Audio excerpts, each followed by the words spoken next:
What is going on, everybody? Welcome back to the Itz Gametime podcast. This is episode number 35. My name is Jett, and with me, as always, is my co-host, Eric. Eric, how you doing today? I'm doing good. It's the Rickey Henderson episode because for me today, we're gonna have to speed through this because I have a lot going on today, Jett. I have to pick up our friend from the airport. Then I have to my dad's down here with me, but he's staying at my aunt's, his sister. But then I have to go all the way to St. Pete to go meet him before his flight. And then I got to get back here because a few of my friends are coming down for New Year's Eve. So it's a lot of gas is being used today. Yeah, I see that. Now that I know that why you didn't want me to be late to this episode, but I'm here. I think we're both ready to go, and we have an exciting show for you guys planned. We have a few things we're going to be doing differently, so hopefully you stay tuned for the whole episode.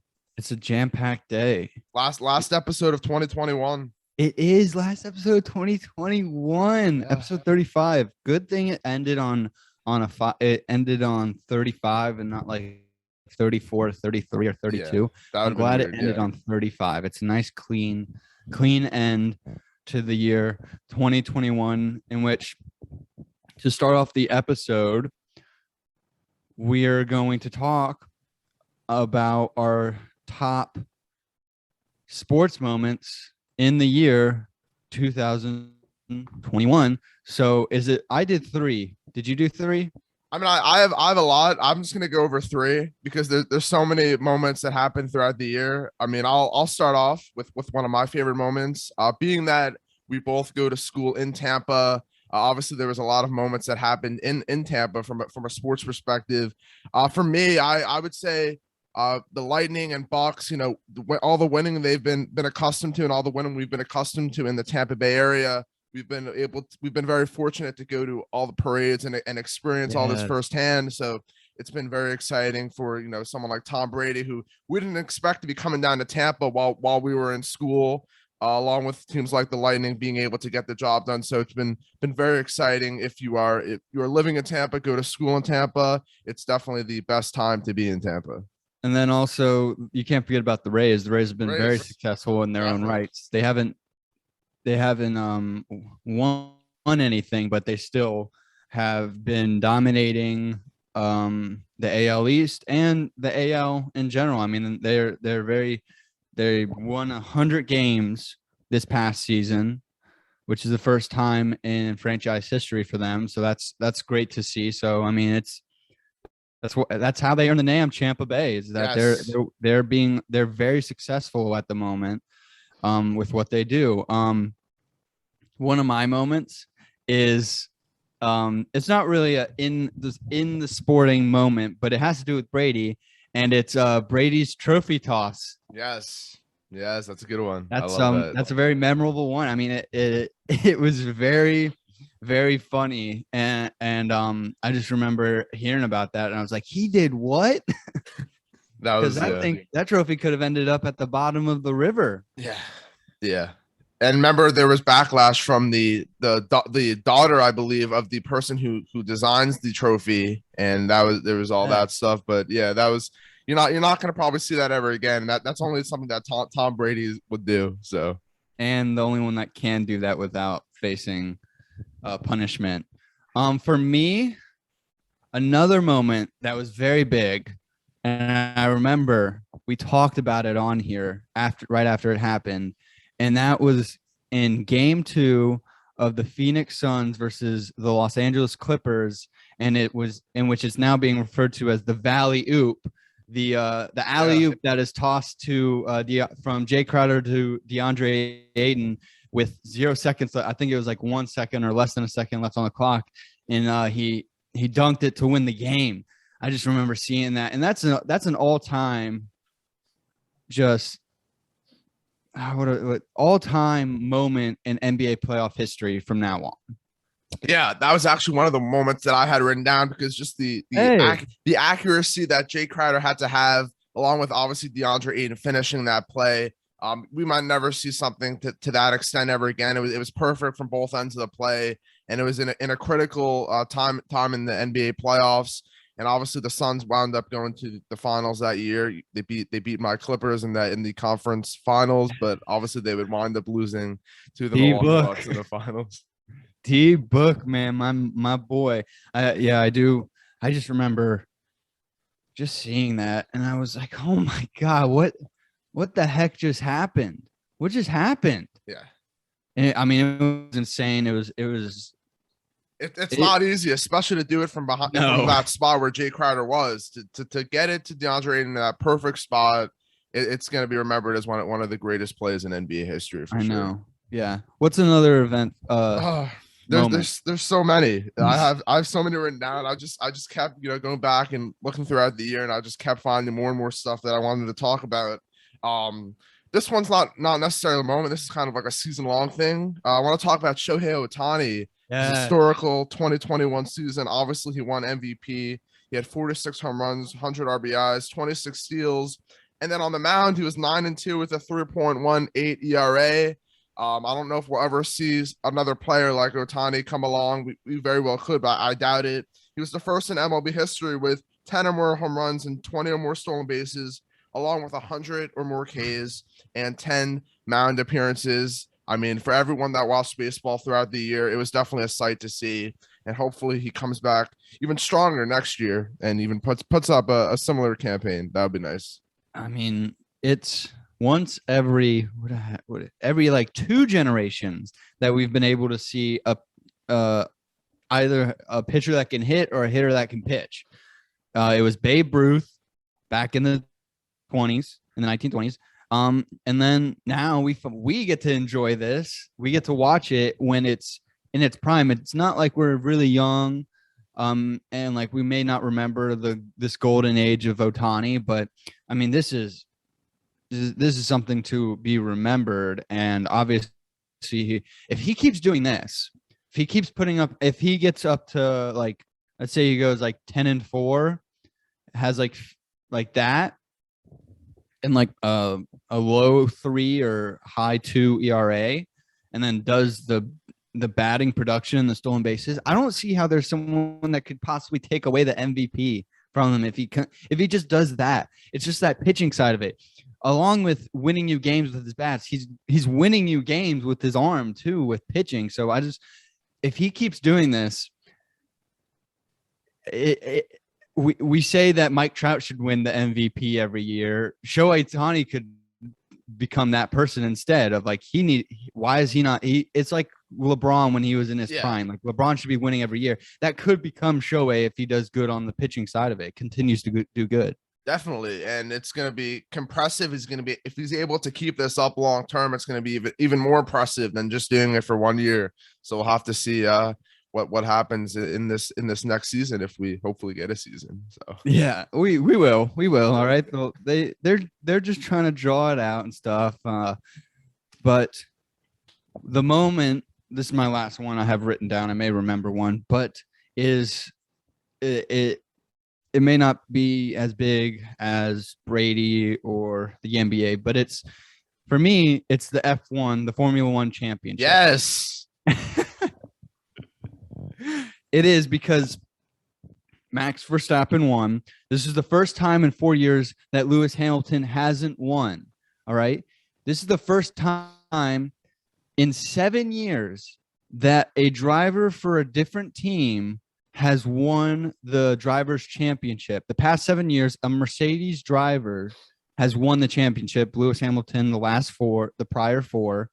But this is a really big deal, because this can be a turning point now to where maybe Max Verstappen dominates, maybe the battle continues and Lewis Hamilton comes back for revenge. The season was so interesting for people that liked to watch Formula One, because it went down to the last race. It went down to the last lap of who wins the championship. That's how intense this year was in Formula One. So it's a huge moment. And I say it again, just give Formula One a try. Just watch the Drive to Survive series. If it interests you, you're still going to like just watching the races in general, because the storylines continue on.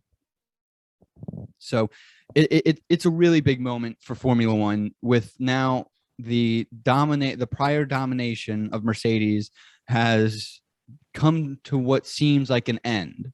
Now it's actually going to be competitive. Yeah, I actually had that moment as an honorable mention for me. Wow, So yeah, that was a big moment after 7 straight years of Mercedes winning. Red Bull finally came out on top. And by the way, if those of you that didn't watch the race, there was a little crash that happened. It didn't affect Lewis Hamilton while he was in the lead, but obviously Hamilton and Verstappen, they were pretty much neck and neck on that final lap. But Verstappen had the fresher tires. Yes. Obviously, as Eric and I have talked about the tires on these Formula One cars, he had the fresher tires. Not sure what kind of tires he had on. Eric, you may know, but he had soft ones on. Soft ones that makes sense. It's the quickest one, pretty much. For Verstappen, wound up winning, and that was definitely a big moment this year. Definitely for Formula One fans, it was definitely something to see. But I just want to touch on some of the other moments I have written down, and I'm going to talk about my final one.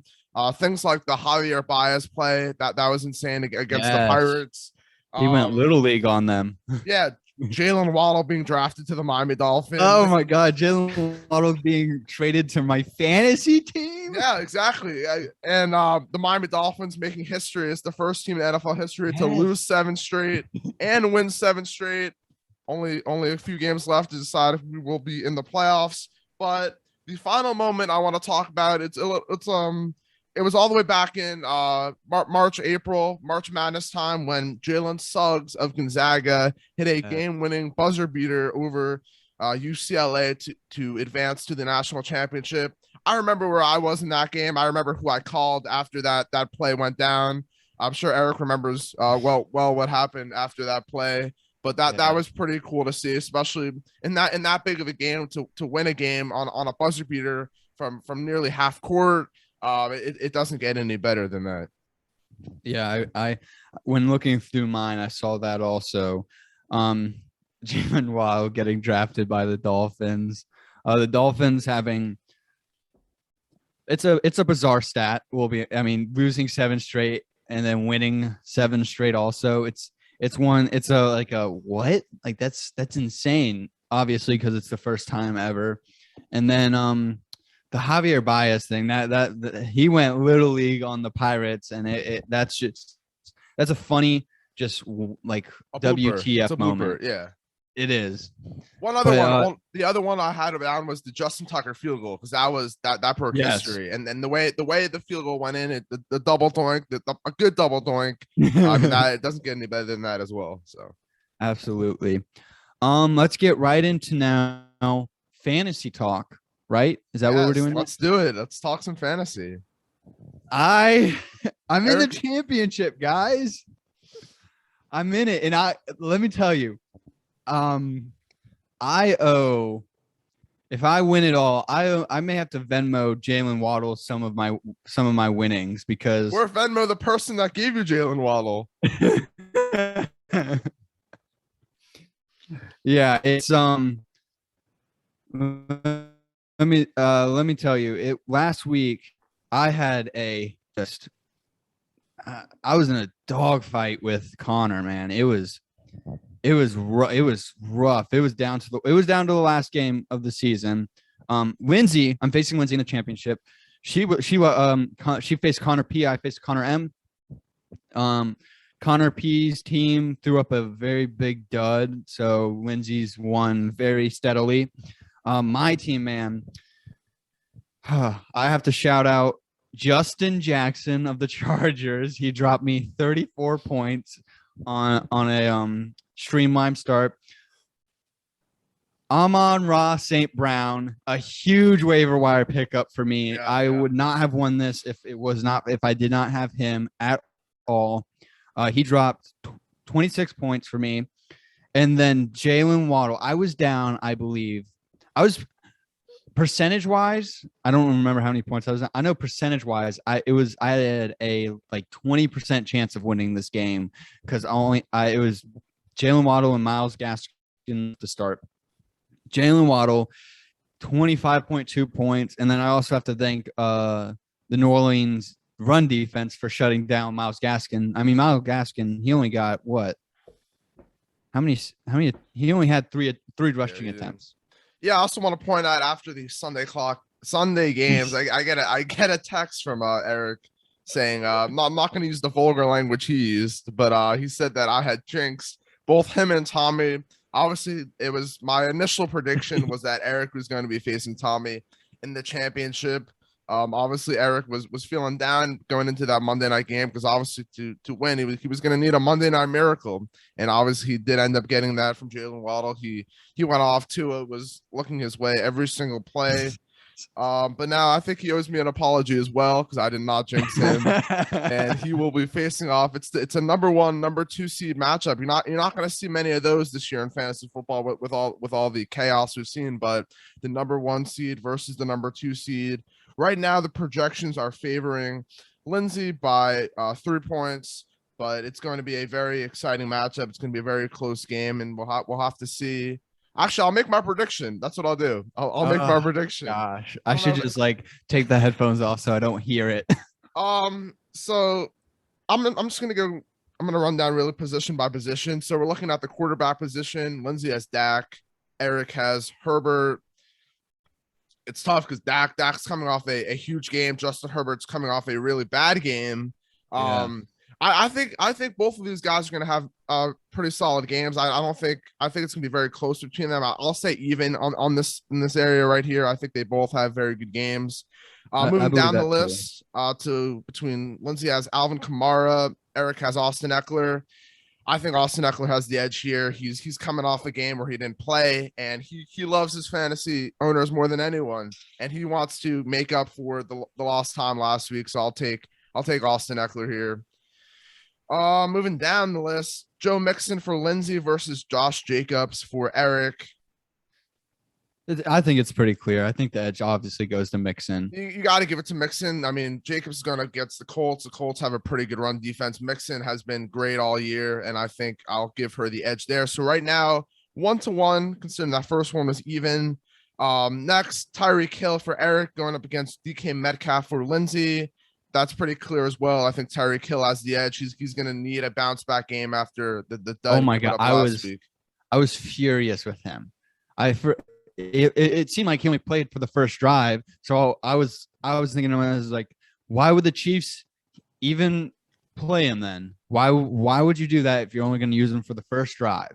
That just makes no sense in general, not even for fantasy purposes, just in general. Yeah, Hill's due definitely for a bounce back game. He has the potential to put up a 30-point game at any point in time. So give the edge to Eric there. So it's 2-1 in Eric's favor. This next one is a no-brainer. Cooper Kupp versus Jalen Waddle. Jalen Waddle's gonna have a great game, but Cooper Kupp is unstoppable at this point in the season. So I'll give the edge to Lindsay there. 2-2. Tight end. It's really tough because both of these guys are not great options. I get there's really not many better options at this point in the season. Yeah. Yeah. I'm just gonna say even because they're probably both gonna put up somewhere between the range of 6 to 10 points. Honestly, I think that's a reasonable estimate. But moving down, I think the edge where Eric has over Lindsay is the flex position. I believe. Darnell Mooney going up against the Giants versus Marquis Brown going up against the Rams. Marquis Brown's gonna have a tough matchup going up against Jalen Ramsey. But it's really hard to trust Darnell Mooney. Obviously, a lot of it has to depend for the Ravens on who's their quarterback in this game. I just trust the Ravens offense a little bit more, so I'm going to give the edge to Marquise Brown on this one. 3-2 in Eric's favor. This next one's interesting because I like both of these guys this week. Devin Singletary going up against the Falcons and Amon-Ra St. Brown going up against the Seahawks. I said on another podcast that I think Devin Singletary is going to win some people some leagues this year, just due to this matchup against the Falcons. But it's really hard to, go away from what Amon-Ra St. Brown's been doing lately. He has 20 plus points in 3 of his last 4 games. So I will give the edge to him here. So right now Eric's at a 4-2 lead, and I mean defense. Both of these are great matchups. The Patriots against the Jaguars and the Saints against the Panthers. Can't go wrong either way, but the Patriots are the number 2 defense in fantasy right now for a reason. I'll give the edge to Eric again, 5-2. Just to show a little bit more love to Lindsay. kickers, it's whatever. I'll give her Greg Zuerlein. So 5-3 in Eric's favor. I believe that Eric will win this league. If I jinx it, I apologize, but that's just what I feel based off of all the matchups and who you guys both have playing. Yeah, it's what's tough. What I'm just in the air about is Marquis Brown, and I could bench him possibly for Cordell Patterson. Ooh. Patterson has had 2 very down weeks, and he's going against Buffalo. Buffalo has not in recent weeks has not been a good run defense. That's the thing. They haven't been good. They've been decreasing. It's just that's going to be my up in the air one. I don't know which one to start, because if Lamar's out once again, I will go with Patterson just because I feel I will just have to trust it more, and Patterson's also going up what I would consider a better pass defense than Buffalo's run defense against Brown's going up against a better Rams pass defense than Patterson going up against the Bills run defense. I think with Patterson, though, the only thing is based off of the amount of work he's been receiving, I think you have to hope that he scores a touchdown. Yeah. He scored 8 points last week, and that's just because he scored a touchdown. Yeah. So it's worrisome. That's the big decision that I have to make. I have time and stuff like that. What I also saw is that each of us will know by the end of the 4:00 games who win. Okay. Because she has nobody on her roster that could even play a night game, and I have Jarvis Landry, but I'm obviously not going to start him. I have Jarvis Landry and AJ Dillon, but I'm obviously not going to start them. So we'll know Sunday afternoon. Yes. Yeah. Oh man, it's gonna be a stressful Sunday. It's gonna be a fun matchup. By the way, the winner does take all the prize money, so whoever wins will be getting themselves a nice cash reward and the bragging rights, of course. So that's my main concern. Yeah. And then you're battling for last place. I don't know how that happened, because I won my first consolation game, and then I think that just is like a warm up. I guess, because it's weird. It's weird how ESPN does it. Yes. But I lost last week to Ben. Now I'm battling Josh, I guess, for last place. So that's a big game. Yeah. You don't want to be the loser. No, you don't. You don't want to be a loser. No, that's not ideal. But I mean, it is favored. It's in your favor. I don't even know if Josh just checks this league anymore. I honestly I didn't really sub my lineup last week, to be honest. So yeah. Oh, ooh, man, you just got to compete till the very end. I know. I set my I make sure I didn't have any inactive guys. I just didn't pay as much attention to it. So okay. But that's championship week. Championship week, yes. Everyone across fantasy, it's championship week.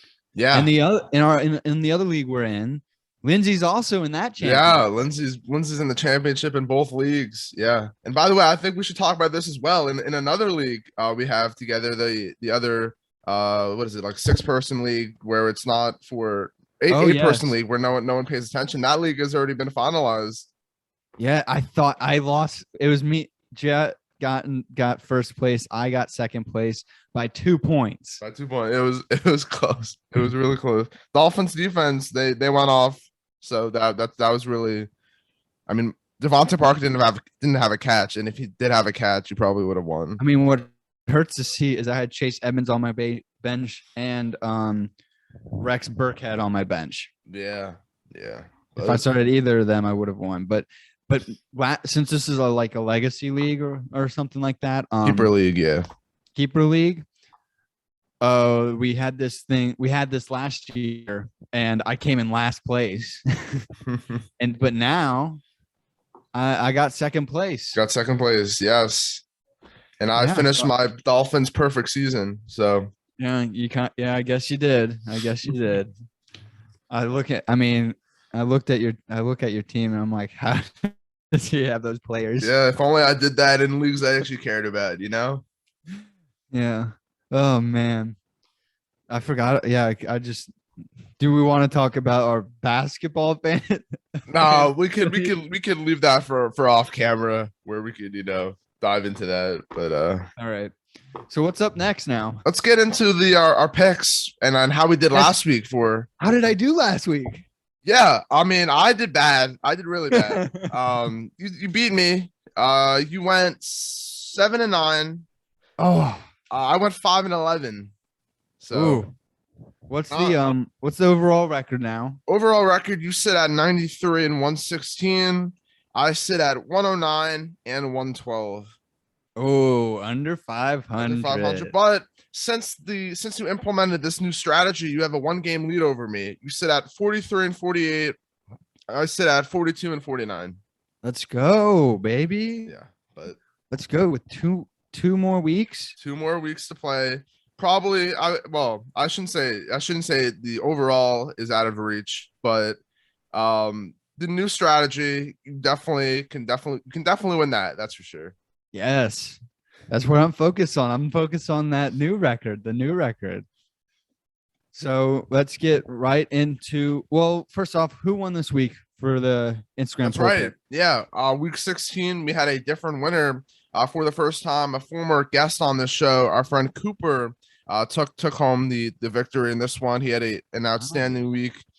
He is the rightful owner now of a Built Bar. Yes.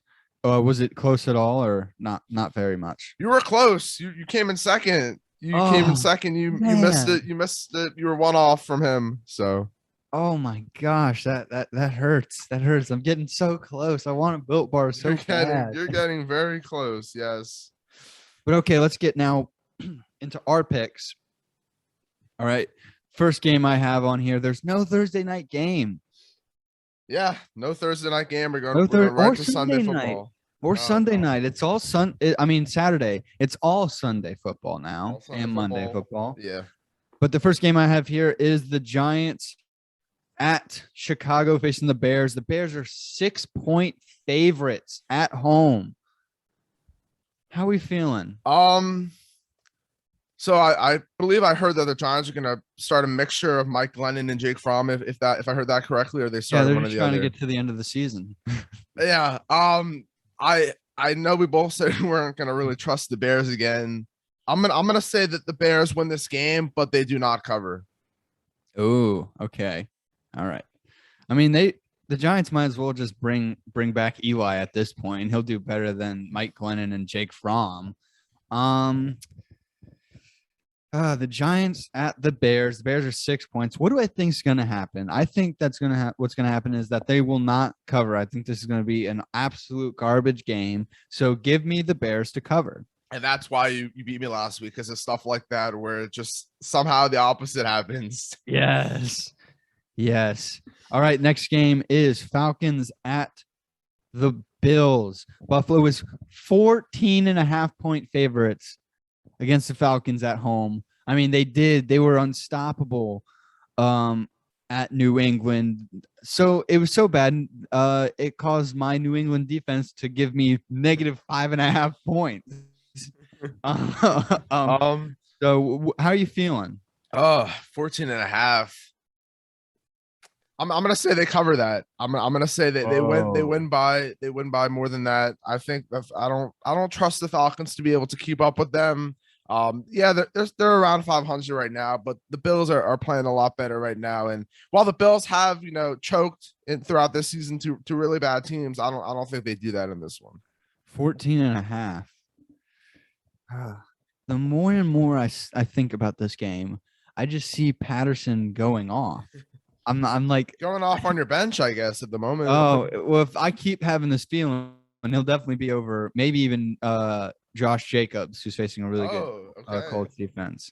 I have a lot to figure out. I got a lot of things to consider, but I have till Sunday to do that.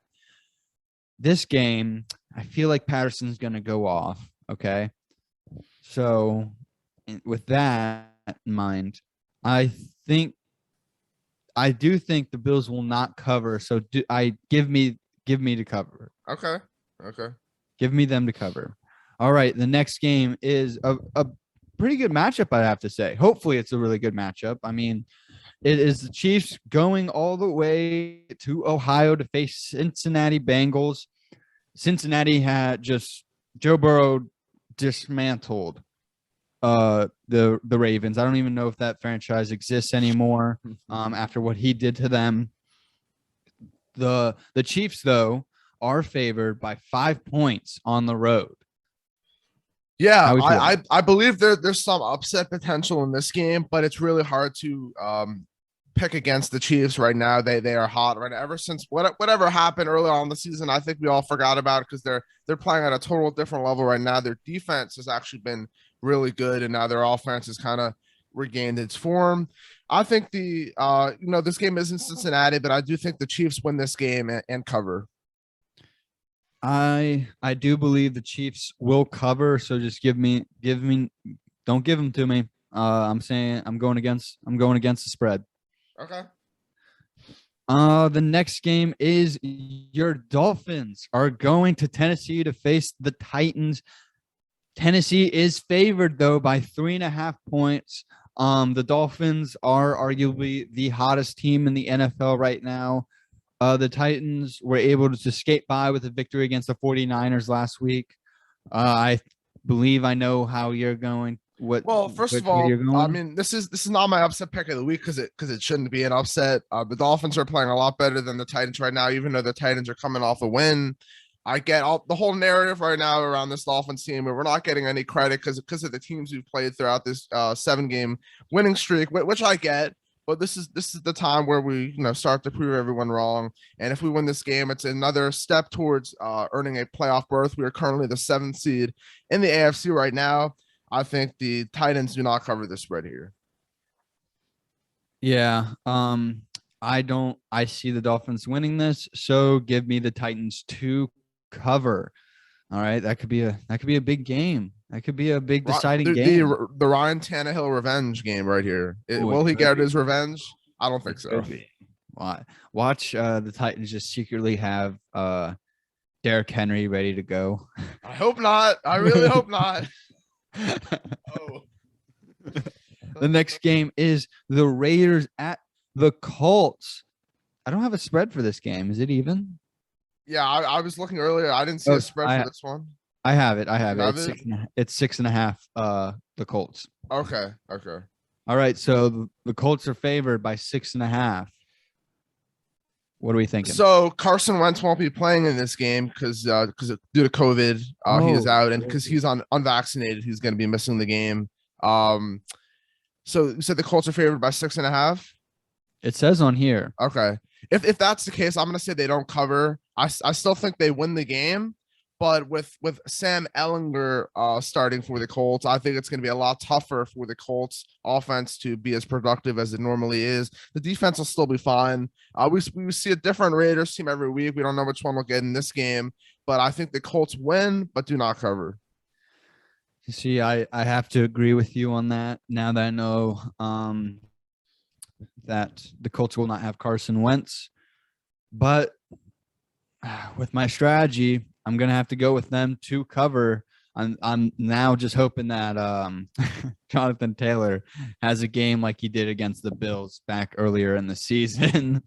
The next game is the Jags at the Patriots. Patriots are favored by 15.5. 15 at home, 15.5 at home. What are we thinking here? This is tough because the Patriots, they've lost 2 straight, and they want to really show everyone that they're worthy of being a contender in the AFC. However, I think 15.5 points is too much for an offense that is really not that explosive. I say that the Patriots do not cover, but they do win this game. I think it's the Jaguars. They shouldn't have a problem, but I think we're learning more and more about that. This Patriots team is not really going to be able to be a Super Bowl contender this year just yet. Yes. Yeah. I don't know. I think this Patriots team has good potential to actually cover this line, mainly based on their defense. You know how rookie QBs do against Bill Belichick. Bill Belichick has his way.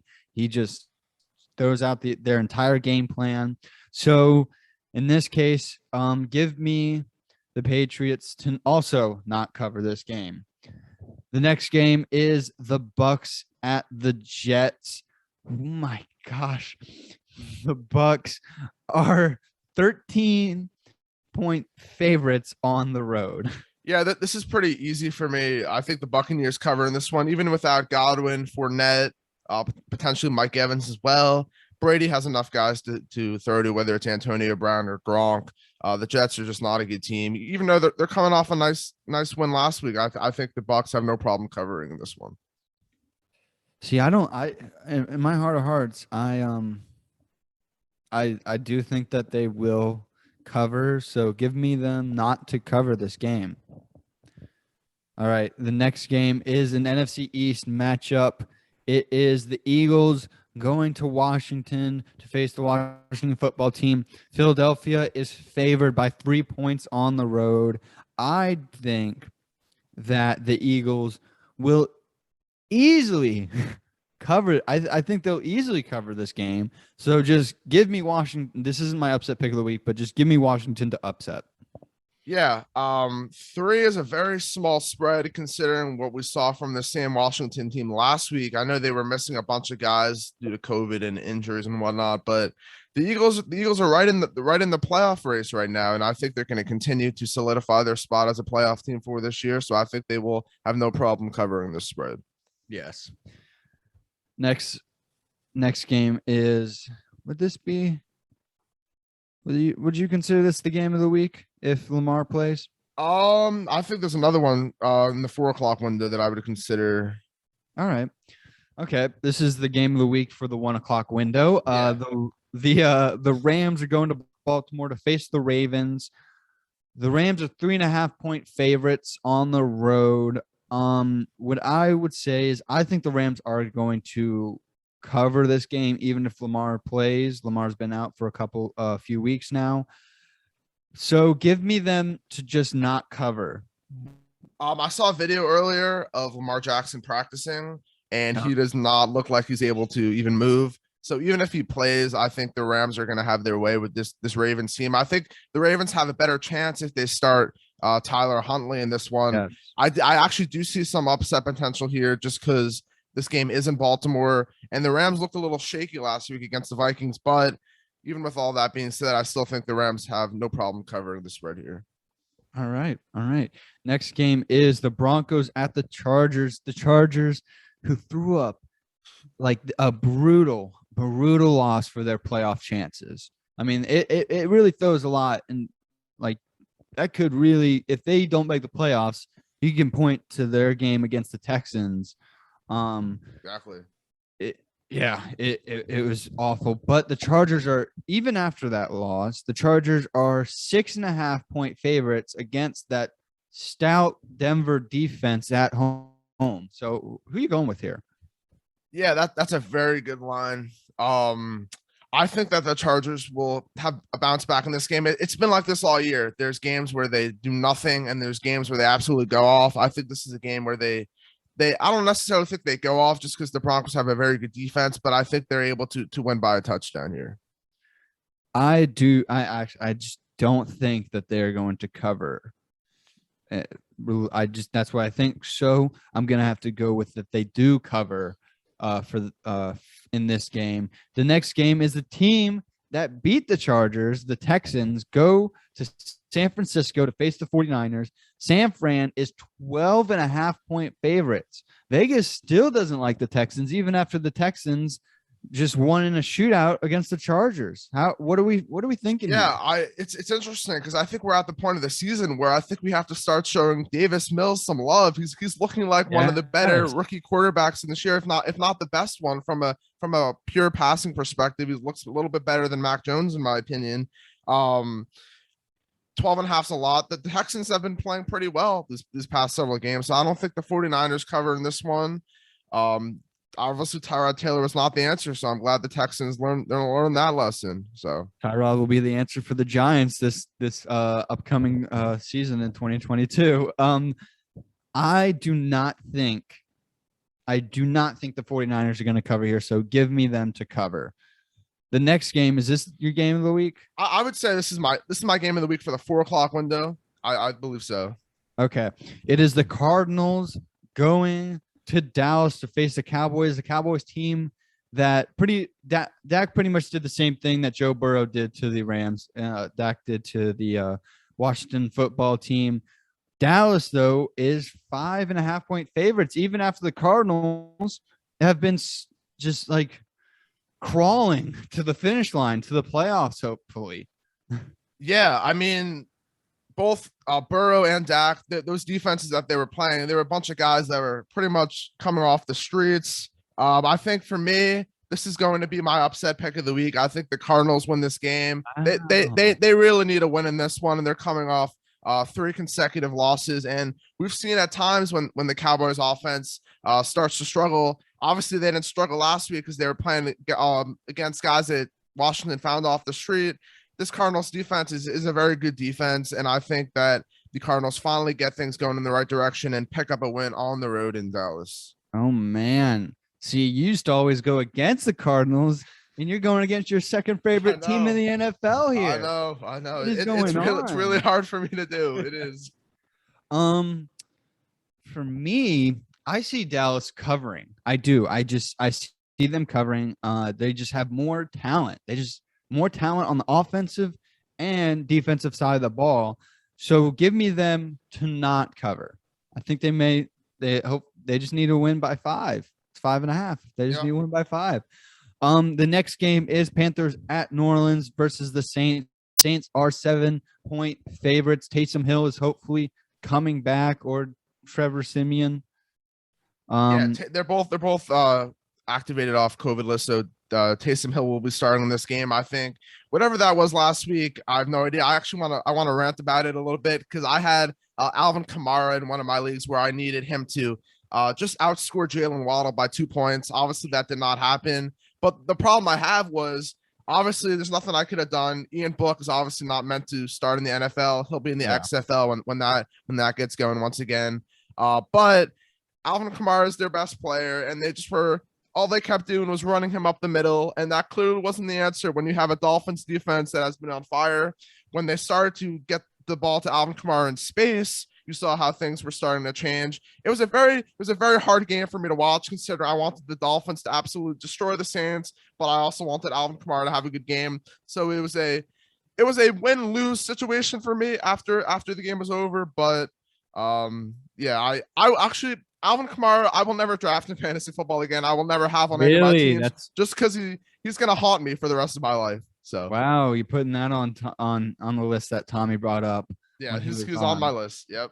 Okay. For me, I think that New Orleans will indeed cover. So give me them to not cover. Yeah, I said, I think they'll cover. I don't know if I mentioned that before my rant, but yeah, they'll cover. The next game is the Lions are going to the Seahawks, in which the Seahawks just lost to the Bears, where we said we would never pick the Bears. We should have picked the Bears.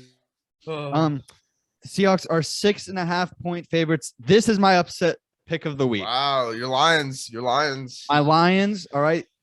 I mean, how much better are the Bears compared to the Lions? Well, they're pretty even, honestly. I would take the Lions, and if Justin Fields was starting. So yeah. The Bears, yeah. So give me the Lions. I don't think the Seahawks cover in this spread. I'm not going to make the same mistake I made last week. I think this game it's possibly a 1-point game that maybe the Lions could win, but I still think the Seahawks pull this out because it isn't Seattle. Very tough place to play, but the Seahawks do not cover. All right. Sunday Night Football is Vikings at the Packers. Green Bay is only favored by 6.5 points. How are you feeling? Yeah, last time these two teams played, the Vikings actually won this game in a shootout. Last week the Packers only beat the Browns by 2 points, and their defense just has not been as good as it was earlier on in the season. I think the Vikings give the Packers a run for their money once again. I still think the Packers win this game, but I don't think they cover. I think the Packers will cover indeed. I think this is not going to – I think last time they faced was a hoax. But so then give me the Packers to also not cover this game. Monday Night Football now to wrap up week 17. The Browns are going to Pittsburgh to face the Steelers. Cleveland is 3-point road favorites. I mean, I think that's obviously clear. I think Cleveland will cover. So give me them to just not cover. Pittsburgh, Big Ben looks like he's already in a retirement home with the way he's throwing balls. So yeah, just give me Cleveland to not cover. Yeah. We'll get to the Browns a little bit more in our next segment, but the Browns are not a good team and they're not really living up to any of the expectations any of us had for them going into the season. The Browns are coming off a tough loss to the Raiders last week. I do think it's a very good chance that the Steelers win, but they are a complete mess right now. So I will take the Browns to cover in this one. All right. So that was our week 17 picks, guys. Now let's get to what I've been waiting for. I have a top moment overall. I went out of my way to get a sound bite so that we can play it when we get to that moment in which we're talking about. Jett's gonna talk about, and I'll also talk about the top 5 moments of the podcast in which we started this year. So who's coming in at number 5? Yeah. So basically there was a lot of great episodes and a lot of great moments. So it's hard to, come up with, 5 ones that it's very hard. There was so much to talk about and so much that happened, but each of my moments happened in a different episode. So I'm going to start all the way at the bottom. And number 5 was in episode 1. That was our very first episode. Getting everything going.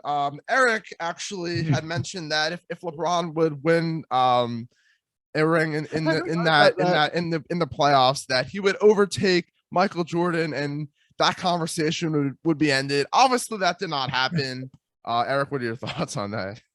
I'm still team LeBron. You see oh my God, the Lakers team this year, it's just LeBron. I mean, if you look at the stretch that I think it was like a 6-game losing streak. He was putting up like 36, 10 and 8 or something like that. I mean, it's just him. And that's it. That's all it is. It's just him. And that's how it was in the playoffs too. It was just him. AD was a shell of himself. He really was. He wasn't in season shape. So it was, I stick by it. If LeBron would have won, if he would have, maybe he can this year. If he wins this year, then it's definitely the conversation is over, because with the squad he has, with Russell Westbrook, but I stick by that. If he would have won, the conversation would have been done. Well, also besides what Eric said, I did say some things as well. I had Paul George as being the best player throughout the playoffs, which he did have a very good playoffs. He did. He finished 5th in points among all players participating in the playoffs. But my NBA Finals prediction was the Nets versus the Clippers. Wasn't right, obviously, like some predictions that we have made throughout the course of this podcast, but it's just fun to I like looking back on some of these episodes and finding some of the sound bites that we mentioned and some of the predictions we had, which I'll get to some of these other ones in my 4th ranked moment / episode of our 2021. So the next one was episode 19, where we had Tommy, Brendan, and Matt on the show, where this was our NFL prediction show. And I'm just going to read, obviously we're 2 weeks left in the season. I want to just read all of our Super Bowl predictions, because some of them are really, really off the mark at this point in the season. So I think it's just funny to look at them. Tommy's Super Bowl prediction was the Rams versus the Titans. Still very possible. We'll see what happens with Derrick Henry. And that obviously the Rams have more of a shot. Brendan's Super Bowl matchup was the Rams versus the Chiefs. Still very possible. Yes. Matt's prediction was the Bucks versus the Bills. Also still very possible. Yes. Eric, your prediction was the Packers versus the Bills. Also still very possible. Yes. And then we have me. My prediction, which was made months before the NFL season even started. I stuck with it from the beginning. The Green Bay Packers, which is still very possible, versus the Cleveland Browns. Yes. I guess I was riding all that preseason hype. Obviously, the Browns are not going to be in a Super Bowl this year. They're not even going to be in the playoffs, and that's that. But I think were you talking about 2022 possibly? no, this was for this year. Are you sure? We could just change it to 2022. We can. I'm down to change it. I mean, but also we also made our MVP predictions, and this is where Eric was kind of off. Eric, you did say at one point, I remember Tom Brady, but your initial prediction was Russell Wilson. I know. Yeah, it was. I was sticking with my boy, but I also made an underlying oh, watch out, possibly old man Tom could win it, and there's still a chance. He has to have a few really good. These last 2 weeks have to be very good in order for him to win. I would consider. I do want to give credit to Matt and Brendan because they had two predictions that could very well come to fruition if all goes well. Matt's prediction to win MVP was Aaron Rodgers, and he's right at the top of that. And then Brendan, one of his bold predictions was that Mac Jones was going to be the best rookie QB in this draft class, which not if it could be Davis Mills at this point, but that was still Mac Jones wasn't even second or third on many people's QB list going into the season. Oh yeah, absolutely. Oh, those are so good to hear about. All right, next one on my list, number 3 was episode 13. It's Big Trust. That's when we had Connor P on the show, and all that consisted of was myself bashing Lamar Jackson for the quarterback that is not. Clearly, he's not a good quarterback, but on this episode, Connor did have some pushback to my statement that Lamar Jackson is not deserving of a good QB. That was a great episode because Connor P knows a ton about not only his Ravens but football in general. It was good to have him on the show. Eric, what do you remember from that episode, if you do remember anything? I remember him being very knowledgeable about the Ravens organization and all the players on there. And I also remember you bashing Lamar and saying he's just a running back with the initials QB on him. Do you remember losing to him in trivia when you brought your record to 1-3? I know, I do remember. I remember when we did trivia, and that, oh man, I was on a losing streak there. Always an episode where we bash Lamar. That has to be in any top five list because that is rightfully warranted. He's still not proved anything that is a good quarterback. I would honestly go with Tyler Huntley from here on out. So wow, all right. Number 2, this is actually one of my personal favorites. These are all my favorites, but this one stood out among the rest. Episode number 22. It's Just Out of Spite. That was a classic. Oh my gosh. The episode got started off. That's where we first started talking about Taylor Heineke, and that's when we first started giving love to him and how cool his name is. Oh, that may be my favorite episode so far now that I know that. Now that I found out how spiteful you are. And then also when we talked about Taylor Heineke and how he has the best name in the entire league. But the reason this episode did get his name is because they're way back when we were in the fantasy football regular season, Eric and Tommy were in trade discussions, and there was some interference on my end, and that was all out of spite, and that's how it got his name. I advised Tommy not to take the trade that Eric was proposing. Obviously, none of that matters now because Eric is in the championship, so it doesn't mean as much. But another thing that stemmed from this episode was the Feed Miles Gaskin movement. That's where this began right here. Which is now since I do not want the Dolphins to feed Miles Gaskin anymore because although he did show some things early on in the season, he's clearly not our running back of the future. Duke Johnson has looked better at times, but it was just a fun movement that I think has come to its conclusion. Absolutely. Now, what's coming in at number 1 here? Number 1, it was episode 17, the first in-person episode. Not only was it my favorite because it was the first time it was in person, we did a mock draft with Eric, myself, Ben and Lindsay, and there's clips out there about who picked who and whatnot. Eric, I want to talk a little bit more about that.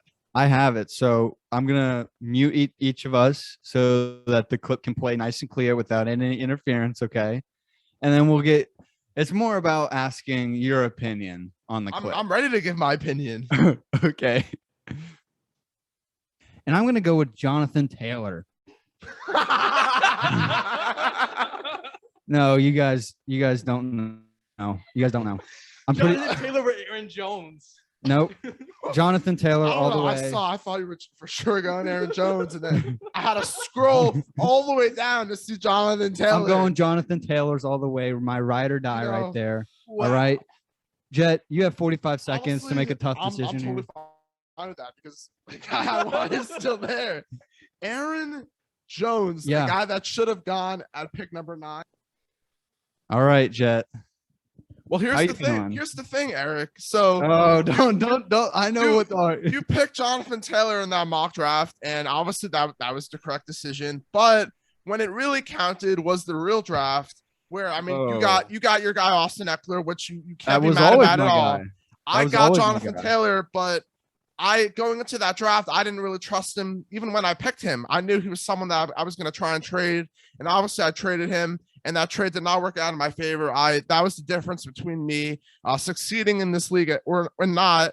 But you didn't stick with your ride or die, your guy Jonathan Taylor in the real draft. So that's all I'll say about that. He was my backup ride or die. Austin Eckler was my ride or die.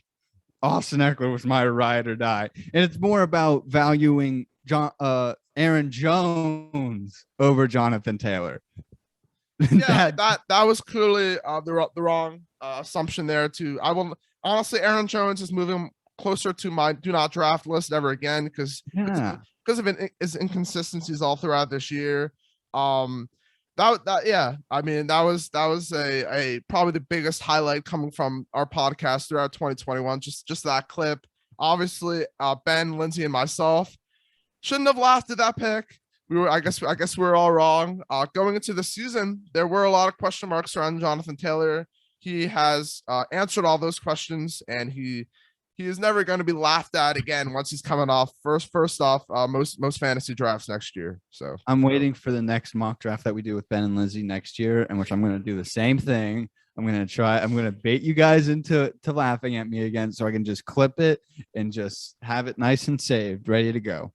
Yeah, that was something. Also from that episode, Ben did have the best mock draft in that. According to Fantasy Pros, he selected Dalvin Cook 2nd. Lindsay selected Kamara 4th. Eric obviously took Jonathan Taylor. I took Aaron Jones with all of our first picks. Obviously, if that was a season that we actually played out, Eric would probably have had the best team just because he had Jonathan Taylor. However, Ben did pick Cooper Kupp in this draft. So it would have been very close. But yeah, that's why you live and learn through these mock drafts. I was looking at my team. My team would have been a complete bust. I had Allen Robinson, Robert Woods, guys like that, guys that just did not perform well. So it's just interesting to look back. I'm glad that wasn't my actual draft in the podcast league, but it's just fun to look back at stuff like that, even though when it really sometimes pains you to relive these kinds of experiences. Yeah, absolutely. But that was my top 5 is complete. There we go. That was fun going down memory lane right there. Obviously, there was a lot more memories that couldn't make the cut. Obviously, talking about Formula One is always close to home, so that was an honorable mention. Plenty of other. We also want to thank all of our guests for appearing on the show throughout 2021. We're definitely going to have all these guests return in 2022, maybe even more guests and even more things coming for the podcast in 2022. We're planning on installing another Itz Gametime fantasy league to make this sort of like soccer overseas where we have a relegation aspect to it. So plenty of things coming for the Itz Gametime podcast in 2022. Yeah, guys, thank you so much for sticking with us through 2021. We hope you have a fantastic New Year's. Peace out.